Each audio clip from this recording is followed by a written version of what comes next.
ક્યાંથી આવવાનું? બટારથી આવીએ છીએ. હર્ષદભાઈ પટેલ, વર્ષાબેન પટેલ, અને અમને મસાની તકલીફ હતી અને ઘણા ટાઈમથી હતી ને અમને એડ્રેસ મળ્યું અહીંયાનું દાદાનું.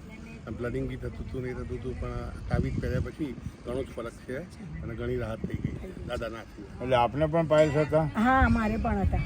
ઘણું સારું થઈ ગયું. તાવીજ પહેરવાથી મરચાના ભજીયા બીજા બધું ખાવ છો? હા, બધું ખાઉં છું. મિત્રો યાદ રહે, આજે તાવીજ આપણે નિઃશુલ્ક આપીએ છીએ, પરંતુ હું ઘણીવાર કહેતો કે ભાઈ ગાયને કે રોટલા આપવા, એ નિમિત્તે અમે બાળકો માટે એમની પાસેથી 1 કિલો ચોકલેટ લઈએ છીએ. એક તાવીજની 1 કિલો ચોકલેટ ગરીબ માણસો હોય તેમને પણ આપી દઈએ છીએ, પણ એ બાળકોને પ્રસાદ સ્વરૂપે.